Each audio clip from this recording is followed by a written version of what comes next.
Vale, vamos a empezar.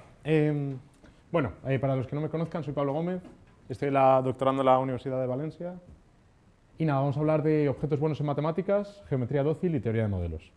Lo primero, dar las gracias a Víctor por organizar todo esto, que al final es un pifostio organizar y conseguir a tanta gente para hablar en 2 días es un trabajazo. Yo quería empezar con una pequeña anécdota de alguna forma conseguir motivar la charla. Y es que me reúno todos los miércoles por la mañana, algunos más que otros, con unos amigos que están aquí hoy, todos son matemáticos, algunos están doctorando, otros no, y todos en ramas muy diversas de las matemáticas. Y muchas veces pues, uno enuncia un teorema, dice, mira chicos, el resultado que he encontrado, y lo enuncia, y generalmente alguno de nosotros pues, le dice, oye, pero eso puedes pedirlo. Y el otro pues, mira un poco al techo, como siempre, y dice, si tus funciones son suficientemente buenas, seguro que puedes conseguirlo. Claro, yo doctoro en lógica, el otro está en aprendizaje automático, el otro hace cosas más aplicadas. Para mí, bueno, es completamente distinto a lo que hacen ellos, ¿no? Entonces, un poco la idea de todo esto es explicar qué significa bueno para lógica, bueno para nosotros, y sobre todo estar en un área que es que literalmente se dedica a eso, a determinar qué es bueno y qué no. Bien, esa va a ser nuestra idea. Si habéis visto las charlas de Marco, la charla de Marco sobre todo, que ha hablado de esa estabilidad, él habla de la docilidad combinatoria. Yo voy a hablar de docilidad geométrica. ¿Bien? Esa es la gran diferencia que vamos a tener. Tienen mucha relación, aunque divergen un poco. Y vamos a comenzar con una pequeña introducción histórica. Y es que todo esto comienza con Grothendieck, que en 1984 publica este Skistoon-Programm, este es el índice, y en él se propone un marco común para la topología del álgebra y la geometría. De hecho, aquí aparece, ¿no? Topología moderée, lo que a día de hoy es topología dócil, topología moderada. Pues este marco conjunto en el que se eviten objetos que él llama patológicos, ¿no? Por ejemplo, yo no voy a hablar o no voy a daros una definición estricta de lo que es geometría dócil, porque no tiene sentido darla, y depende, incluso la gente que se dedica a esto, todos pensamos una cosa u otra. Lo que sí puedo daros es ejemplos de cosas que definitivamente no son dóciles, ¿no? Para motivarlo. Entonces, algún ejemplo, por ejemplo, es el de funciones continuas no diferenciables en ningún punto. ¿Bien? Aquí estamos en 1984, esto ya se ha visto, ok, dato curioso, existe, pero yo no quiero trabajar con ello ni muerto, ¿no? Esa es un poco la idea. Podemos seguir pidiéndole cosas a nuestras estructuras, vamos a intentar evitar las que se llaman las space filling curves, básicamente una función que es del 0,1 en el 0,1 cuadrado sobre eyectiva y continua. Esto idealmente no, esto se puede demostrar que existe, idealmente yo no quiero tener símbolos para esta función, ¿no? Y eso es con lo que vamos a trabajar. Otra cosa, bueno, ya que estamos trabajando con esto nos da una idea de noción de tamaño, ¿no? Esto debe tener dimensión 1, ¿no? Vive dentro de una recta, y esto vive dentro de un cuadrado. Esto tiene pinta que tendrá dimensión 1, y esto tiene pinta que tendrá dimensión 2. Y tengo una función que es continua y sobreyectiva entre algo de dimensión 1 a algo de dimensión 2. Idealmente no puede ocurrir esto, ¿no? Entonces, sin yo meterme en qué significa dimensión para mí, pues le voy a pedir otra cosa a la dimensión, que sea que no quiero poder definir conjuntos X tales que su dimensión y la de su clausura sean distintos, ¿no? Por ejemplo, el caso de Q es numerable, en cualquier mundo razonable Q tiene dimensión 0. ¿Bien? Pero la clausura de Q en cualquier mundo en el que yo pueda hacer geometría no puede tener dimensión 0, ¿no? Este será un caso de esos en los que no quiero meterme ni muerto. Y ya que estamos, yo tengo mi concepto de dimensión, pues voy a pedirle un par de cosas más que aparecen muy rápido en la lógica, que es que funcione muy bien con las operaciones de unión, intersección y proyección. Esto luego, cuando cuantifiquemos, serán el O, el I y la existencialidad. Entonces, quiero que todos estos cuantificadores con mis dimensiones funcionen muy bien. ¿Bien? Y es aquí donde entra la teoría de modelos. Nosotros tenemos el concepto de un conjunto definible, que es lo que va a estar en el centro de toda nuestra topología. Y al final nosotros vamos a hacer topología y geometría sobre estos conjuntos definibles. Y nuestra pregunta va a ser, ¿qué conjuntos son definibles? ¿Cuáles no? Y dentro de los definibles, ¿qué puedo asegurar sobre ellos? Bien, entonces decimos con conjuntos definibles siempre con parámetros. Si hay una fórmula phi de x, y, donde y va a corresponderse con los parámetros y x con las sustituciones que haga, si existe un parámetro tal que x es exactamente los puntos de esa estructura con la que estoy trabajando de primer orden que satisfacen esa fórmula para ese parámetro. Bien, y por último, antes de meternos en materia, también voy a necesitar lo que es un grafo, una función definible. Bien, entonces, antes un pequeño ejemplo. Cualquier intervalo es definible en esta estructura. Si yo tengo de universo R y como único símbolo el símbolo de orden para el menor, por la fórmula que veis en pantalla, eso es definible, y de hecho en esa estructura los únicos conjuntos definibles que no son puntos son intervalos. Bien, hablaremos en un momento de que ese es un caso especial que es el O minimal. Bien, entonces teniendo esto, por último solo necesito saber qué es una función definible. Lo intuitivo, que el dominio sea definible y que la gráfica de la función sea definible también, como conjuntos los dos. Bien, si tengo yo esto, ya está, no necesito más para empezar a trabajar. Y es que más adelante, en el 86, 2 años después de este programa de Grothendieck, surge la primera respuesta que tenemos a la minimalidad, al programa de docilidad de Grothendieck, que es la minimalidad. Viene propuesta por Pillai y Steinhorn en un paper del 86, luego 2 años después se saca una segunda parte, que es de los mismos autores junto con Julia Knight, y aquí se propone una respuesta para este programa. Decimos, vale, pues vamos a comenzar diciendo, voy a pensar que los conjuntos definibles son lo más dóciles posibles que se me ocurren, dentro de cualquier lenguaje que tenga orden. Entonces, si tengo un orden que es denso lineal y sin extremos, es decir, que para 2 puntos cualesquiera hay un punto entre medias, que es lineal, es decir, que si yo tengo x menor que y menor que z, entonces yo puedo deducir x menor que z, y sin extremos que no está acotado. ¿Bien? Dentro de cualquier orden que tenga estas propiedades, diremos que una estructura con este símbolo es O minimal si en ella todo conjunto definible es unión finita de puntos e intervalos. No se me va a complicar nada. ¿Bien? Entonces ahora tenemos que hacer 2 cosas. La primera es ver qué tal funcionan estas estructuras O minimales, ¿no? Porque puede ser que esta condición que le he pedido no sea tan buena como pensaba. Y 2, que es lo que nos va a pasar, vamos a llegar a teoremas muy fuertes en estas estructuras, igual no hay modelos interesantes de estas estructuras, ¿no? Tenemos que comprobar las 2 cosas. Un ejemplo antes de una estructura que no es O minimal es el de R seno. Bien, esta mencionaremos más adelante, que no es tan mala, pero bueno, si yo tengo un símbolo para el seno, cualquier conjunto que yo defina utilizando solo el seno será definible y, por ejemplo, este conjunto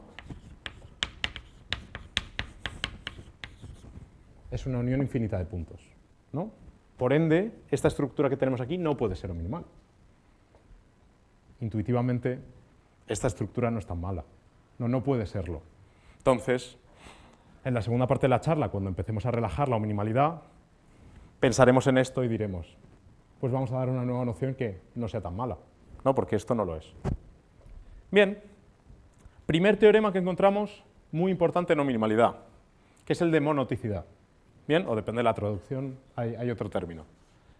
Tenemos que si tenemos una función definible de M&M en una estructura O minimal, entonces f es, primero, continua a trozos, y segundo, estrictamente monótona o constante a trozos. Estos trozos no tienen por qué ser los mismos en los que es continuo.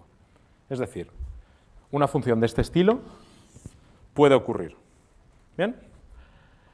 ¿Qué ocurre? Bueno, primero, esto se ve usando que el conjunto de discontinuidades es definible, luego tiene que ser una unión finita de intervalos y puntos, y se ve haciendo un poco de trabajo que nunca puede ser un intervalo. Entonces, bueno, en una dimensión todo funciona bastante bien, pero es que luego viene otro teorema que nos ayuda a ampliar a dimensiones más grandes, que es el de descomposición en celdas, que nos dice que si tenemos un conjunto definible en una estructura O minimal, hay una descomposición de X en celdas O minimales. Voy a parar un poco y voy a dibujar en esto, y en la siguiente diapositiva voy a definir con mucho cuidado qué es una celda O minimal. La definición va a parecer muy rara. En cuanto empecemos a dibujar vais a ver que no lo es tanto. Entonces, ¿qué significa esta descomposición que he mencionado? Pues vamos a ir poco a poco. Lo vamos a hacer inductivamente. En el caso de M, tenemos dos casos. Una celda de dimensión 0, una celda de dimensión 1. ¿Bien? Una 0 celda, un punto.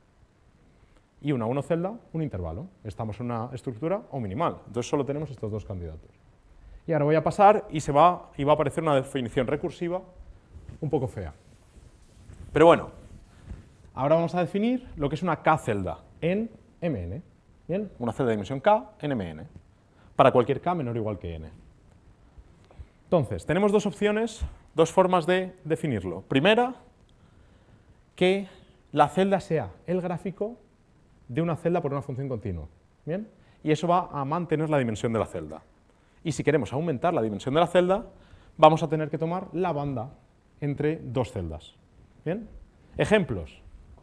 Pues imaginaos que tenemos M por M. Bien, voy a hacerlo para n igual a 2. Y imaginaos que tenemos aquí una descomposición en celdas, es decir, un conjunto definible. 3 puntos y un intervalo. ¿Bien? Y voy a hacer funciones definibles en este caso. Pues puedo coger aquí una barra. Voy a poner aquí otro intervalo, algo así, y aquí una banda. ¿Bien? Esto sería una descomposición en celdas del conjunto definible X. Bien, lo hemos troceado en puntos, rectas y bandas. Bien, todo ello visto como la gráfica entre dos funciones definibles, sea G y H, por ejemplo, una barra vertical o puntos, o incluso el gráfico de un intervalo por una función definible. Bien. Lo único que hay que tener cierto cuidado, y si os dais cuenta que he añadido el infinito, que es la única forma que tenemos de añadir las rectas verticales. A priori no tendríamos por qué tenerlas. Si les admitimos que valgan infinito o cualquier punto constante, podríamos tener ese caso, ¿no? Esta recta podría venirse para allá. No sería un problema. ¿Bien? Entonces, bien, genial. Sabemos cómo funcionan perfectamente los conjuntos definibles en las estructuras o minimales. Siguiente pregunta. ¿Hay alguna estructura interesante que sea o minimal? ¿No? Porque podría ser que cualquier estructura o minimal ya es trivial de por sí, entonces ¿por qué narices voy a utilizar estas herramientas? ¿No? Pues hay dos. Quiero mencionar dos resultados. El primero es un poco más raro, es de Van den Dries del 88 con Denef, y demuestra que aquí R a n es o minimal. ¿Qué es R a n? A R le metemos el orden, la suma y el producto, es decir, el lenguaje de los anillos, y le voy a meter, ahí eso que veis FJ es un símbolo de función por cada función que es analítica en el cubo unidad. Es decir, si yo tengo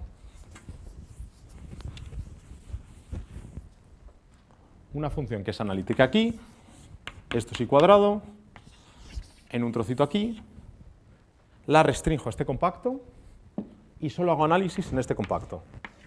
Bien, pues si tengo funciones analíticas para todos los i's, para todos los n's, es decir, para todo n en n y para todo i n, a pesar de que yo añada todas estas, que es una barbaridad de funciones, sigo estando en el caso minimal. ¿Bien? El análisis tiene sentido en el contexto minimal. Bastante bien. El caso del seno, por ejemplo, el seno de x igual a 0 no funcionaba, pero en el caso que nos restringimos al intervalo, ya todo va bien. Y hay uno último, que es el que ya cimenta del todo el papel de la minimalidad, que es el de Wilke del 96, que demuestra, esto lo ha mencionado Marcos antes, que si yo le añado la exponencial a mi lenguaje de anillos, es o minimal, la estructura que obtenemos. Ojo, aquí ya no nos hemos restringido a ningún cubo, claro, porque el caso e a la x igual a 0 no es un problema. Eso no tiene soluciones, no pasa nada. ¿Bien? Entonces tenemos dos casos, ¿no? Tenemos, por un lado, hemos visto que las estructuras o minimales funcionan bien, y dos, hay estructuras que son o minimales en las que merece la pena trabajar. Hay problemas abiertos en estas dos, incluso a día de hoy, que seguimos intentando resolver con técnicas o minimales. Entonces, por ahí victoria. Entonces, la siguiente pregunta ¿es eso todo? Teniendo en cuenta que llevamos 20 minutos de charla, no. Pero, bueno, uno puede decir, voy a intentar relajar mi condición. No voy a decir, igual esto de la minimalidad, de los puntos, es demasiado pedir. No, igual, si me vale un abierto cualquiera o cosas que no necesariamente sean puntos, pero pueden ser discretos o conjuntos sin interior, igual puedo trabajar bien. Y además es que justo, bueno, estas son las dos preguntas que nos hacemos. La primera, esto de cuánto lo puedo relajar, y la segunda, que es más importante, que es con lo que va la segunda parte de la charla, cuánto puedo relajarla sin pasarme, ¿no? Imaginaos que en vez de una cantidad finita de puntos, digo una cantidad finita de discretos, o una cantidad finita de conjuntos sin interior. ¿Puedo seguir bajando? ¿Hasta cuándo puedo seguir bajando? ¿No? Además, es que en el 86, Van den Dries, a la vez que estaba probando lo otro, prueba lo siguiente. Habla del lenguaje R-O-Ring 2Z, que es, ahí lo tengo cortado, es simplemente coger y tener R, otra vez el lenguaje de los anillos, pero le meto un predicado, un simbolito para referirme a las potencias enteras de 2. Eso no puede ser finito, ¿no? Es una cantidad numerable no finita. Luego esto no puede ser un minimal. Pero demuestra, y no es demasiado difícil demostrar, que todo definible aquí es unión de un abierto y una cantidad finita de conjuntos discretos. Es decir, no es un minimal, pero tampoco nos vamos tan lejos. El seno sería un caso de estas teorías. ¿Bien? Esto da lugar a una definición que es exactamente la misma. Decimos que una estructura es de minimal si en ella los definibles son exactamente como los de R-O-Ring 2Z. Simplemente, todos los conjuntos definibles son unión de un abierto y una cantidad finita de conjuntos discretos. Bien, podemos hacer la misma operación que hemos hecho antes. ¿En qué caso merece la pena trabajar aquí? ¿Tengo teoremas que vayan bien? 2. ¿Hay alguna estructura que valga la pena? Esta parece que vale la pena, tiene algo que ver con la teoría de números. Si le metéis el 3Z, también sigue siendo de minimal. Bueno, hay dos resultados que quería mencionar. El primero es de Fornasiero. Ya no vamos a tener que todas las funciones con las que trabajemos son estrictamente monótonas a trozos, pero tenemos que todas las funciones definibles son tan suaves como queramos. Es decir, si yo tengo un P en N, que va a ser mi índice de suavidad, ¿cuántas derivadas quiero hacer? Voy a encontrar un cerrado definible y sin interior, es decir, un conjunto muy pequeño, de forma que F es CP siempre que no estemos en este conjunto pequeño. Es decir, para todo índice de suavidad, si yo quiero derivar 27 veces, voy a poder, en todas partes menos en un conjunto minúsculo. Es decir, el análisis de las funciones en las estructuras de minimales va bastante bien. Tengo que hacer ciertas salvedades, pero como siempre se dice, si esto funciona en un denso, lo tengo. Y hay otro, que es de Tamron Jalak, o creo, que nos dice, y este reciente, y aquí sí que os voy a mentir, bueno, no os voy a mentir, pero os voy a esconder el resultado porque habla de una descomposición en celdas de minimales. La definición de celdas de minimales ya se nos va, no hace falta, pero lo que sí os digo es que si yo tengo un definible en una estructura de minimal, yo voy a poder descomponer adecuadamente, con mucho cuidadito, mi conjunto definible en celdas. De hecho, este es del 2018, el mes pasado, un colaborador nuestro ha anunciado que tiene un resultado mejor, que ha encontrado una versión de las celdas que es incluso más amable, más dócil. Entonces, 1, todo esto pinta bien, y 2, seguimos haciendo progreso en este estudio. Este estudio no está para nada parado. Entonces, bueno, hemos definido minimalidad, hemos definido deminimalidad. Podríamos hacer, y esto es lo que a mí me gusta llamar como la línea de la docilidad, podemos escribir en una línea, en orden descendiente de docilidad, todas las estructuras que vamos creando, ¿no? Pues aquí tenemos la minimalidad, aquí tenemos la deminimalidad. Los logistas no somos particularmente famosos por poner buenos nombres, pero la gente ha seguido poniendo nombres. Aquí hay una que es H-minimalidad, una con la que yo trabajo mucho es I-minimalidad, aquí han aparecido las estructuras restringidas, y podría seguir eternamente. Bueno, lo ideal es que no quiero seguir eternamente. No quiero ponerle un tope duro. Decir, mira, hasta aquí quiero dejar de trabajar, ¿no? Porque, bueno, si es verdad que está muy bien, podemos seguir sacando papers y siguiendo yendo a congresos y nutriéndonos de eso, que está bastante bien, pero hombre, a mí me gustaría saber cuándo parar y poder parar y decir, bueno, pues a otra cosa. ¿Bien? Y es ahí donde nosotros creemos que hemos encontrado el límite duro. ¿Bien? Que es la segunda parte de esta charla. Hay un punto geométrico a partir del cual no creemos que merezca la pena trabajar, que es el teorema que os voy a presentar, es lo que aquí veis en la pizarra, y quería contároslo más o menos sin entrar mucho en detalles. Bien, entonces para ello voy a definir lo que es un omega orden. Un omega orden, para los que no estéis familiarizados con ello, es simplemente un buen orden. Un orden de forma que todo subconjunto tiene un primer elemento. Es decir, decimos que un D admite un omega orden si está en biyección con n con el orden. Simplemente. Y este teorema de un colaborador nuestro, bueno, de dos, de Jerónimo y Walsberg, nos dice lo siguiente, vamos a analizarlo. Nos dice, si tenemos una estructura dentro de los reales, con el orden usual, y de forma que dentro puedo definir un D que es denso en un abierto, vamos a esperar y sin pérdida de generalidad se puede ver que es el 0,1. Yo voy a trabajar siempre con el intervalo 0,1. Y además es que puedo definir un orden que yo voy a decir curvo. Este orden curvo está sobre D. Si tenemos estas 4 cosas definidas, 3 incluso, porque el universo viene gratis, entonces vamos a poder definir este objeto que aparece aquí. Este objeto es una forma de camuflar una teoría de segundo orden. Esencialmente lo que nos está diciendo es que yo voy a poder codificar siempre los naturales y cualquier subconjunto de los naturales, ya sea finito, cofinito o infinito, no cofinito. Esto, si sabéis algo de NIP o si habéis estado en las charlas anteriores, esencialmente yo voy a poder codificar todas las cosas, todos los subconjuntos finitos de un subconjunto más grande. Pero es que me voy a ir también a cualquier subconjunto infinito. Esto va a romper NIP, NSOP, NTP2. Todos los demás los rompe.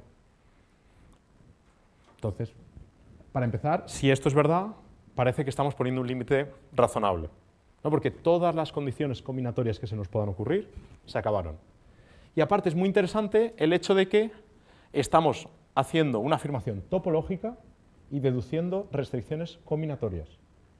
Muchas veces, y Marcos ha hecho esa mención de yo tengo un caso combinatorio como es el suyo y cuando lo junto con el orden explota.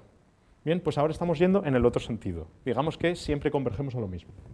Nosotros empezamos con la topología, todas estas definiciones son topológicas y vamos a encontrar problemas combinatorios. Bien, que es un poco la idea y la filosofía de todo esto. Vale, pues ¿cómo lo demostramos?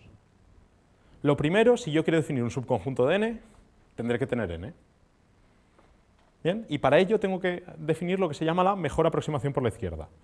Me he hecho aquí un dibujo para que entendamos un poco mejor antes de empezar ya en materia lo que es un omega orden. Porque yo voy a tener el intervalo 0,1 y tengo un denso dentro que está omega ordenado. Tengo esto aquí, imaginaos que es el 0,1, lo voy a tomar cerrado. Y tengo aquí un denso, podemos pensar en Q sin ningún problema, que está ahí omega ordenado. Pues aquí viene el primero, y esto se me empieza a rellenar. De hecho, el omega orden es el orden en el que los estoy escribiendo, y yo aquí no veo nada, y no puedo distinguir ningún número. Entonces, ¿cómo los pienso yo? Lo desgloso. Lo desgloso en muchas copias, infinitas copias, del intervalo. Entonces, ¿cómo lo pienso? Este puede ser, las cruces rojas van a ser los elementos de D. Este puede ser el primer elemento, el 0. Luego el siguiente, y luego el siguiente. Y como una máquina de escribir, cuando ya me paso del orden ahí, simplemente empiezo, pero me voy a una línea nueva. Bien, ¿qué consigo así? Desglosar un poco mi orden, visualizarlo todo, y pues así para nuestro dibujo va a tener todo mucho más sentido. Entonces, esto sería el primer elemento, segundo, tercero, cuarto, quinto, y esto viene hasta el infinito. Bien, ¿y qué es D? El colapsamiento de todos esos intervalos. Bien, y he conseguido esa cosa horrible que no veía nada. Bueno, al menos voy a poder ver algo. Y combinatoriamente tiene mucho más sentido porque me permite particionar en trozos estos intervalos. Puedo tener esto, esto, esto, y eso es lo que vamos a usar para nuestra prueba. Bien, entonces, caso número 1. Definimos la mejor aproximación por la izquierda. Decimos que si tenemos un CNR que no tiene, vamos a decir que está por aquí, este C no tiene por qué estar en D, vamos a poder siempre, como es denso, D, aproximarlo por la izquierda todo lo que queramos. Entonces decimos que su mejor aproximación por la izquierda hasta E es aquel número, vamos a decir, por ejemplo, que esto es E. la mejor aproximación por la izquierda de C, que está aquí, hasta E, es el número más grande, que sigue siendo menor que C, perdón, de forma que en el orden curvo sea más pequeño que E. Es decir, ¿cuáles son los números que son más pequeños en el orden curvo que E? Esta línea y esta línea está aquí. Dentro de todos estos voy a buscar mis mejores aproximaciones por la izquierda de C. ¿Este está a la izquierda de C? Sí. ¿Está por debajo de E en el orden curvo? Sí. Bien, por ahora esta es mi mejor. Esto lo mejora. Me quedo este. Esto lo mejora no porque está a la derecha de E. Y sigo. Este no mejora, este ya lo mejora. Por ahora, este es mi mejor candidato. Y los recorro todos. Este se ha pasado. Este es mejor este. No. Y justo resulta que aquí es menor o igual que E en el orden curvo y es menor o igual que C en el orden usual. Bien, entonces, esta E sería, como lo escribimos así, la mejor aproximación por la izquierda, L de left, de C hasta E. Claro, esto, si E se hace tan grande como queramos en el orden curvo, va a ir cambiando y va a ir mejorando. ¿Por qué? Porque D es denso en el intervalo 0,1. Pero nos va a servir mucho para definir bien los naturales. Y vais a ver por qué. Lo único que necesitamos antes de empezar eso es decir que el conjunto de mejores aproximaciones por la izquierda es literalmente estos puntos que voy a obtener. Según voy aumentando E, los resultados de esta operación. Pues primero fue este, luego fue este no lo cogimos, este tampoco, este ya lo hemos cogido otra vez, no, hasta aquí. Y luego así hasta el infinito. ¿Bien? ¿Qué vamos a hacer? Vamos primero a intentar definir n. ¿Bien? Y lo que vamos a hacer es obtener dentro de D una sucesión que es creciente en el orden normal y en el orden curvo. Esto no es difícil de hacer. Y le voy a pedir otra condición que al principio no va a tener mucho sentido para definir n, es decir, y de hecho no la necesito para definir n, pero luego cuando quiera definir mis subconjuntos que son infinitos sí lo voy a tener que utilizar.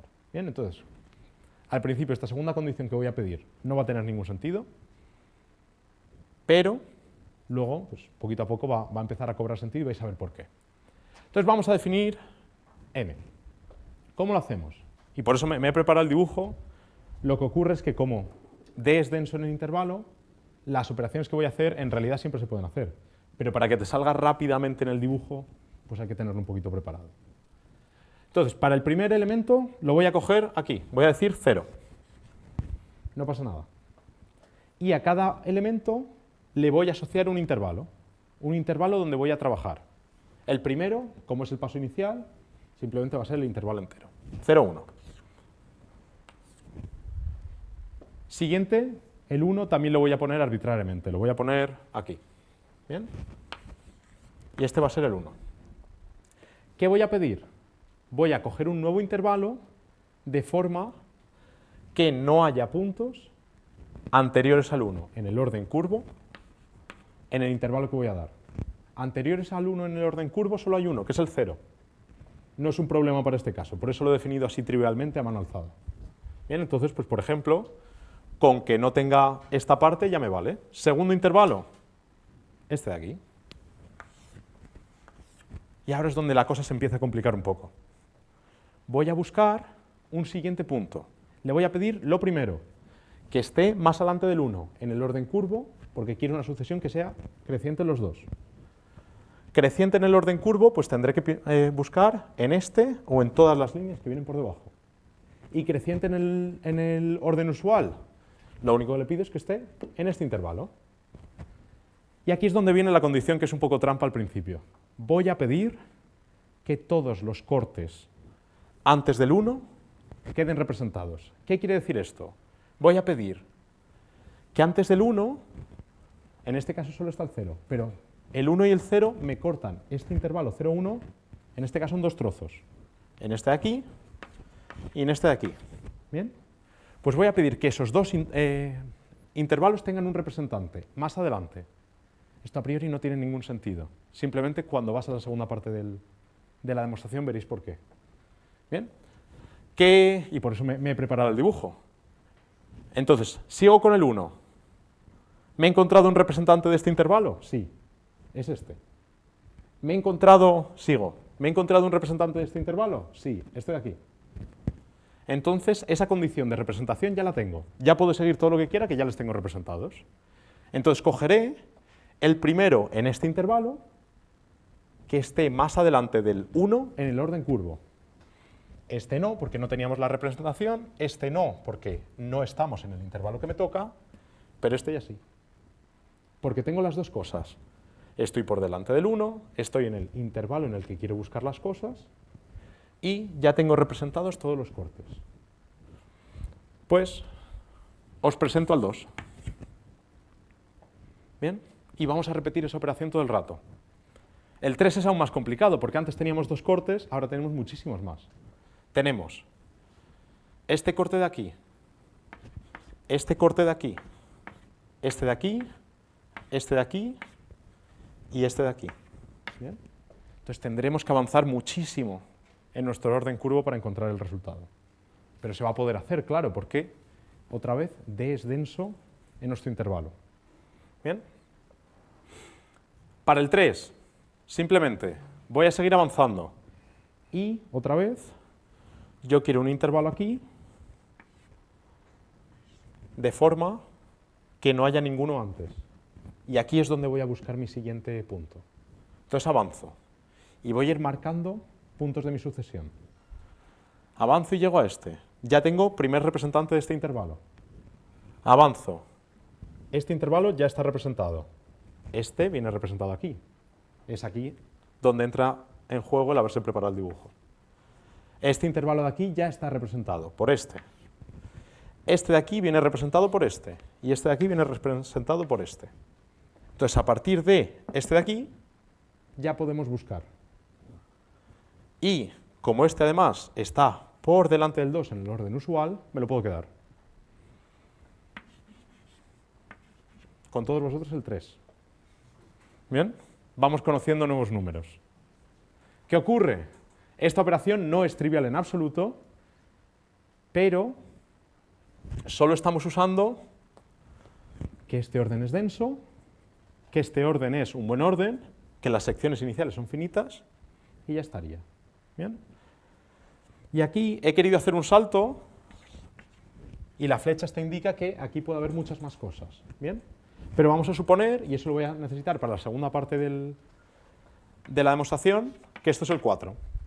Que esta condición de partición y representabilidad la hemos cumplido, no sé cuántas líneas he tenido que poner, muchísimas seguro, porque al final siempre tengo que hacer 2 a la n partes, pero lo consigo. Genial. Entonces, los naturales ya los tengo.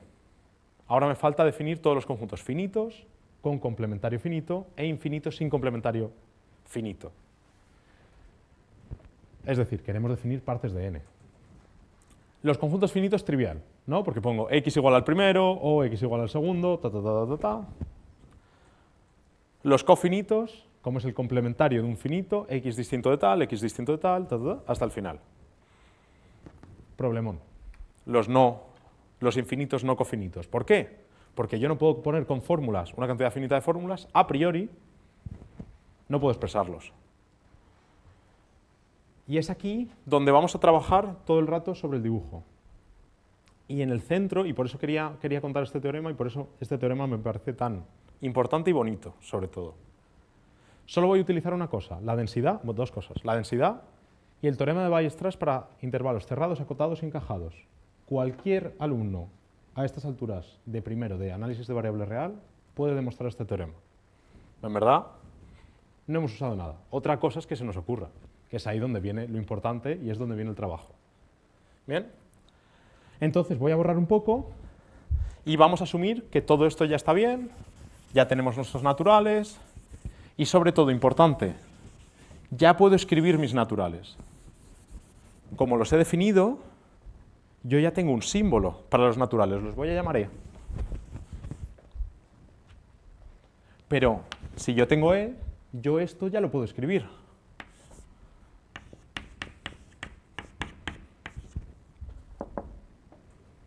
Yo a priori no podía escribir los naturales, pero ahora que ya los tengo, yo puedo hacer la intersección de unos intervalos definibles sobre un conjunto definible. Ya tengo un símbolo para eso. Entonces, esto ya es legal. ¿Qué voy a hacer? Un ejercicio que a priori es un poco raro, pero cobra sentido muy rápidamente, que es el siguiente. Voy a definir estos intervalos de forma inductiva. El primero, otra vez el 0, 1. No tenemos ningún problema. Y voy a cambiar los puntos dependiendo de si quiero que el punto con el que estoy trabajando esté dentro de mi conjunto o no. Imaginaos que quiero definir un conjunto infinito de forma que esté el 1 lo vamos a dejar pasar, el 2 lo vamos a dejar pasar y el 3 no quiero que esté. Entonces voy a modificar el intervalo, el lateral izquierdo del intervalo para el 1 y el 2 y el derecho para el 3. De forma que al 1 y al 2 los dejo pasar y al 3 no. El 0 me da igual si está dentro o si no, porque siempre lo puedo quitar manualmente y ya está. Bien, lo que me importa es la cola de la sucesión. Entonces voy a hacer lo siguiente. Quiero un intervalo de forma que las mejores aproximaciones por la izquierda de todos los puntos de ese intervalo hasta el 1 sea siempre el 1. Es decir, si yo os doy este intervalo, y aquí pongo un C, y le voy a decir el intervalo asociado al 1, para todo C aquí, la aproximación de C hasta 1, esto es un poco un abuso de notación, pero bueno, nos entendemos, es 1. ¿Bien? Siguiente paso, voy a coger un intervalo más pequeñito, pero contenido aquí. De forma que cuando llegue al 2 y le deje pasar por el 2, cambie del 1 al 2. Daos cuenta que aquí entra en juego la construcción que hemos hecho antes. Como siempre cogíamos intervalos a la derecha de nuestro número, yo aunque recorra por aquí esto, la aproximación por la izquierda nunca cambia. Fijaos, aquí estoy a la derecha, no. Aquí el 1 mejora mi aproximación. Y en este intervalo es donde me encuentro el 2. Y esa es la gracia. Entonces, siguiente caso, quiero dejar pasar al 2. Entonces le dejo pasar. Cambio mi intervalo y ahora es esto de aquí. Este es mi nuevo intervalo. Cosas importantes. Por nuestra construcción, todo funciona tan bien como queramos. Estas mejores aproximaciones cambian solo para los que quiero pasar dentro. Eso es lo primero. Lo segundo, es un intervalo acotado, cerrado y encajado dentro del anterior, estrictamente más pequeño. Y esta operación, si la seguimos hasta el infinito, convergerá. ¿Bien? Y ahora solo nos queda el último. Vamos a ver un ejemplo de cómo no dejar pasar al 3. Yo no quiero que el 3 entre. Entonces, el intervalo que asocio yo al 3, voy a mover el límite derecho en vez del límite izquierdo. Entonces, ya os digo que el límite izquierdo que estaba aquí lo dejo.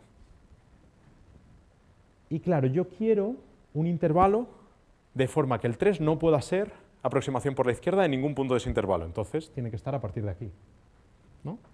Como mucho tengo que estar ahí. Y tiene que estar antes del 4. Eso es importante, porque antes del 4 cambiará luego. ¿Bien? ¿Qué ocurre? Como todos mis puntos están representados, todos mis subintervalos que he pedido antes quedan representados por mi partición, aquí, antes de llegar al 4, hay un punto aquí, de D, que está entre el 3 y el 4 en el orden curvo. Como está entre el 3 y el 4 en el orden curvo, mi aproximación por la izquierda hasta el 3 no va a cambiar. ¿Bien? Y hasta el 4 tampoco puede cambiar. Entonces, si yo cojo este intervalo y lo pongo esto aquí, en este intervalo, para todos los del interior, el 1 y el 2, como es un subintervalo, se siguen cumpliendo, están dentro. El 3 ya no puede aproximar por la izquierda, porque me lo he dejado a la derecha. Y ya con el 4 ya veremos qué hacemos. No he dicho si el 4 está dentro o está fuera, no me importa. Bien, pero vamos a seguir con ello. Y así quedaría todo. Esta sucesión tiene dos propiedades.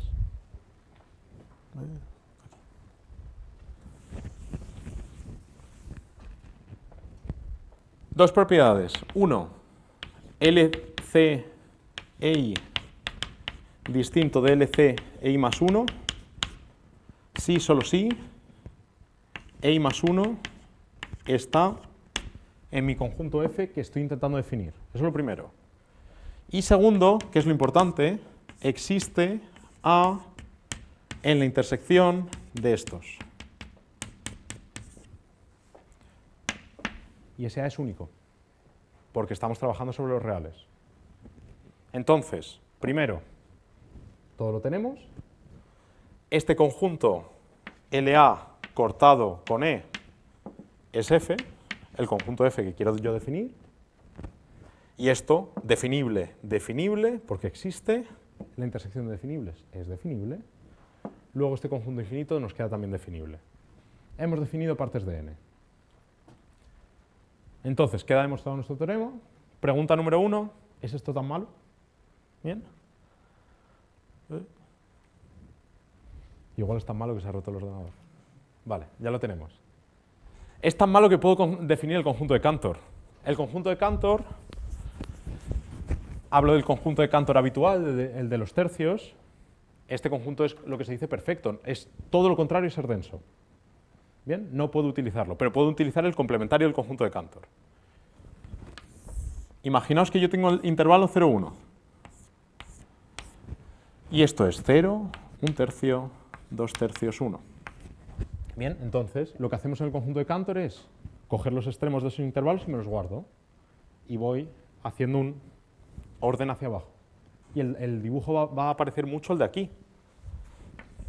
Aquí otra vez, 1 noveno, todo esto, ¿no? Entonces, todos esos intervalos están contenidos en el complementario del conjunto de Cantor. Para todo punto de aquí, no, perdón, en el complementario de cada IN de estos que se utiliza para definir el conjunto de Cantor. Esto sería C1, C2, así hasta el final.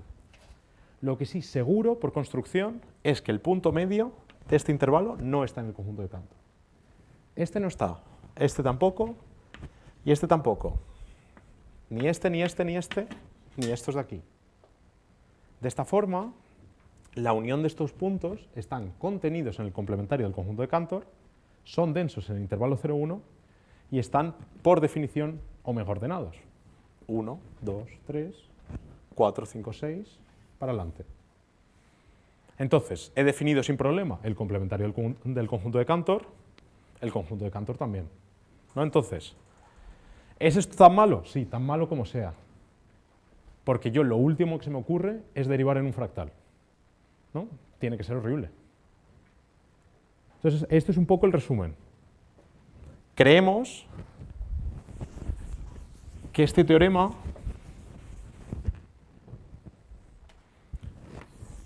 en esta recta docilidad pone un límite duro en lo que estamos trabajando. No creemos que trabajar más allá de este límite merezca la pena. ¿Bien? Así que bueno, tenemos una sucesión descendiente, está acotada, en algún momento pararemos y nos pondremos otra cosa. Y lo importante, o lo que a mí me parece sorprendente de este teorema, es que no hemos utilizado nada. Porque es que no podíamos utilizar nada, no teníamos ninguna herramienta. De eso va la lógica, de usar la menor cantidad de cosas posible y ver cuánto se te complica el conjunto con el que trabajas. Conclusión, número 1, meter cosas simples en tu estructura puede complicar rápidamente tus definibles, ¿no? Antes hemos metido todas las analíticas de golpe y no ha pasado nada. Y meto un orden y ya se me ha ido todo a tomar por saco. Metemos las cosas con cuidado, vemos que sí, vemos que no. Segundo, que es por lo que se nos ha complicado el teorema, cualquier cosa que dependa de los naturales, siempre y cuando tengas multiplicación, a veces se complica más, a veces se complica menos, complica un montón la topología y la combinatoria. Daos cuenta lo que he dicho antes. Teníamos un resultado topológico y ha ido a complicar la combinatoria. NIP se acabó, NTP2 no, y todas estas que ha enseñado Marcos antes en su mapa del universo, los perdimos. Y sobre todo, yo creo que es el resumen, igual atender en análisis no era mala idea. Así que nada, con esto acabamos, muchas gracias.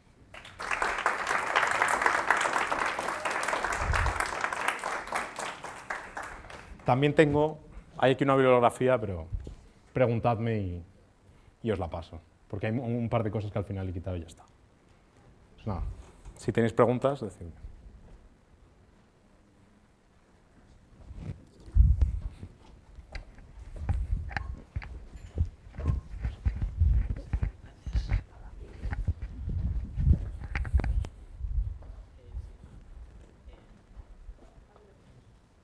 Vale, ahora. Sí, esto que has hecho es con el conjunto terciario de Cantor, has Sí. dicho. ¿Te puedes decir algo? Sí, porque yo había oído como que, tipo, lo que a veces se llama conjuntos de Cantor, como simplemente conjuntos compactos, sin puntos aislados, ni. Supongo que acumulación. No, ¿cómo es? Que todos los puntos son Que no acumulación. tiene interior, sí, que todos los puntos son acumulación, exacto. O sea, si hay alguna manera de producir como un conjunto de Cantor mejor que ese y que tengas como cierta expansión dócil de, digamos, los números reales, por ejemplo. Hay un paper de Miller con Spacer, creo, que se llama Expansions of Minimal Structures by Sparse Sets. Se escribe así.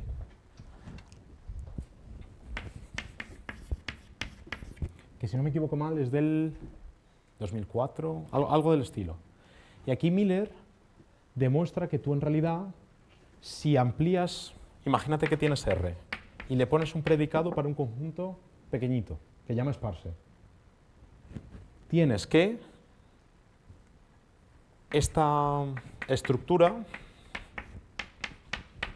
que llama almohadilla, tú ahí lo que puedes hacer es definir todos los sets y todos los subconjuntos, sea cual sea, de E.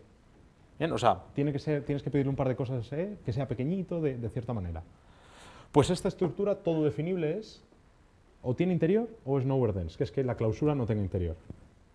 Entonces, y demuestra al final en el apéndice de ese paper que hay ciertos conjuntos de Cantor usual, cambiando un poco los números o al final que sean perfectos, como dices tú, y la docilidad se mantiene. Este es un caso bastante interesante. También trabajo con, al final siempre acabas trabajando con medidas de Lebesgue o cosas así, pero hay conjuntos de medida cero, a priori feísimos, que no lo son tanto. Es un poco, ese paper te recomiendo que le eches un ojo porque lo habla todo. Nada.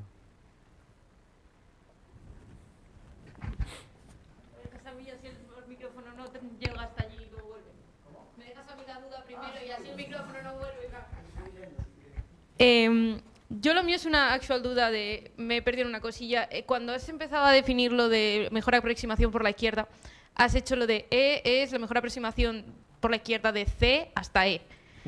Sin embargo, en la diapositivas tenías D y ahí me he perdido cuál sería D y cuál sería E Eso en tu dibujito. ha sido, lo traigo, ha sido que justo en el dibujo he cogido uno y ha dado la casualidad de que era el mismo la mejor aproximación. Ah, vale. Entonces, vamos a hacer un dibujo en el que no se dé el caso para que se vea mucho mejor. Imagínate, tú los tienes así, y tú tienes uno aquí, uno aquí, uno aquí, uno aquí. Vamos a poner. Y quieres aproximar este, ¿no? Este C. Y vas a permitirte, en el orden curvo, ir hasta D, que voy a decir que este es D. Entonces me pregunto cuál es la mejor aproximación por la izquierda de C hasta este de aquí. Entonces voy contando, como son pocos, lo miro. El primero, ¿está a la izquierda de C? Sí. ¿Por ahora es mi mejor aproximación? Sí, porque no tengo otro. Este se ha pasado, me quedo con esta por ahora. Este mejora la aproximación, está antes de D. Este le voy a llamar, por ejemplo, F. Tal, no tengo nada más. D se pasó. Entonces en este caso sería F. Lo que pasa es que en el dibujo justo... Sí, perfecto. O sea, ha sido de repente decir, me falta una letra. Era eso. Sí, justo, literal. Sí, yo tenía una duda que nosotros en el instituto tenemos un compañero que trabaja con muchas de los modelos que vos contaste, pero en vez de estudiar propiedades model teoréticas, él estudia mucho cuestiones de decidibilidad. Y cuando él me comentó en algún momento cuál es como el método clásico para probar la decidibilidad de la aritmética de Tarski, me contó un poco de la eliminación de cuantificadores para esa aritmética, y él me dijo de una descomposición en celdas, y la definición, en realidad todos los métodos que él usa como que tienen mucha pinta de esta idea de, ok, agarro la recta o el n espacio del universo y empiezo a separarlo en celdas, y en particular ya que vos definiste una noción de celdas para los conjuntos definibles, de esta aritmética que es la misma, que se supone que es como la básica, cuando uno empieza a estudiar la decibilidad de estas cosas, y te quería consultar si tenés idea o no, si esas celdas son las mismas que se usan para demostrar la eliminación de los cuantificadores, o si va por ahí la cosa. Yo he trabajado con una eliminación, creo que son 2 pruebas famosas. Sí. Yo he trabajado con una que lo que haces es considerar la clausura real de tu cuerpo y utilizas, pues, de alguna forma, con las sumas de los cuadrados de los elementos, acabas llegando a una contradicción, que es lo que luego se utiliza para ver el 17º problema de Hilbert, que todo polinomio sin ceros con coeficientes reales lo puedes poner como sumas de cuadrados de funciones racionales. Entonces, por ahí no sé responderte porque Claro. he mirado el otro lado. Intuitivamente, seguro que sí. Claro. ¿Por qué? Porque, y sobre todo de las conversaciones que he tenido con Marcos, que al final, como nos graduamos a la vez, siempre pues, hemos ido un poco a la par, aunque él empezó el doctorado antes, él siempre piensa en estabilidad y entonces él siempre acaba preguntándose, si yo tengo un grafo de tamaño, empiezo con n vértices, ¿puedo llegar de alguna forma a 2 a la n vértices? Que es lo que rompe la estabilidad. Seguro que sí, tiene que haberlo, no lo sé, pero seguro que sí. Al final es eso, eliminación de cuantificadores, la decibilidad sale fácil. Es eso. Sí, ahora justo me ha surgido la duda. Antes en la charla de Marcos vimos que, bueno, lo que has contado de que O minimal está contenido en NIP. ¿Sabes cuántas de las generalizaciones que has considerado, tipo generalizaciones geométricas, también están contenidas en NIP o ninguna? De minimal SNP, el resto no lo sé y me atrevería a decir que no. De hecho, si vais al mapa del universo, que es algo que os recomiendo encarecidamente a todos, es una página que funciona genial y vosotros podéis, si descubrís algo, les escribís y os lo pone. No está, la de minimalidad no aparece aún. De minimal sí. Ahora con lo que estamos trabajando mucho es con lo que se llama la constructibilidad, que es que todos los abiertos sean combinación booleana de definibles. De minimal es constructible no implica de minimal, y minimal, por ejemplo, no es constructible a priori, estamos en ello. Entonces, no sabría decirte. De minimal seguro que es NIP, eso seguro. El resto no lo sé.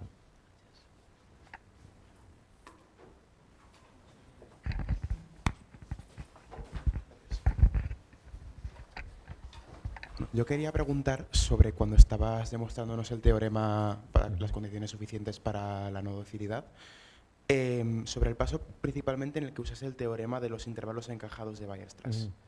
Entonces, bueno, me disculpo si mi duda es como un poco injustificada, pero el análisis no se preocupa por definibilidad ni nociones de ese tipo. Entonces, el teorema no garantiza que este elemento que surge de la intersección sea, por así decirlo, en sí mismo definible, al ser también un conjunto. Y sin embargo, para tú construir un conjunto definible, necesitas utilizar, ya sea como parámetro o como variable, ese elemento que tú extraes del teorema a la hora de construir el conjunto. Entonces mi pregunta es, si no tenemos garantizada la definibilidad de este elemento que extraemos, ni que se comporte bien, por así decirlo, ¿cómo podemos garantizar la definibilidad de un objeto construido a partir de él? Es muy buena pregunta. Es, por una cosa, tú trabajas, R es lo que se dice un cuerpo definiblemente completo. Sí, definably complete, es lo que se suele decir en inglés. Y tú lo que ahí hablas es esta propiedad, cuando se define por axiomas R, tú hablas de 12 axiomas que definen Q, y tú le metes un 13º que es el del supremo. Y hasta que no tienes el 13º, no tienes R. Y los cuerpos son definably complete, entre los que se encuentra R, tiene esta propiedad del supremo. ¿Qué ocurre? A priori no tienes por qué definirlo, pero lo que sí puedes definir es el supremo de los límites inferiores y el ínfimo de los límites superiores. Bien, entonces como eso puedes hacer cuentas y ver que ese análisis estándar, y hay muchos papers de Miller, Miller es el que más ha trabajado en esto, hay muchos papers de Miller que lo primero que hace es decir, vale, esa pregunta que haces tú, que es muy natural, de, oye, todo este análisis que quiero hacer, ¿de verdad puedo hacerlo? Y ve que todos los teoremas clásicos son verdad. Entonces ya los usamos un poco a la ligera, pero sí, porque el supremo es definible siempre. Aquí vamos a utilizar siempre la métrica del supremo, porque a priori no tengo por qué tener el cuadrado ni la resta, pero el orden sí lo tengo. Y nada, todo funciona. Estos intervalos de aquí tienden a algo, esto tienden a algo. Tú haces la cuenta y dices, claro, este supremo tiene que ser menor o igual que este ínfimo, y luego ves que son iguales. Si tú revisas la demostración, en ningún momento en realidad usas R, usas en la propiedad de todo conjunto acotado superiormente tiene un supremo. Entonces la demostración vale. Sería eso. Pero sí, es una muy buena pregunta. Muchas gracias. Pues nada. Muchas gracias.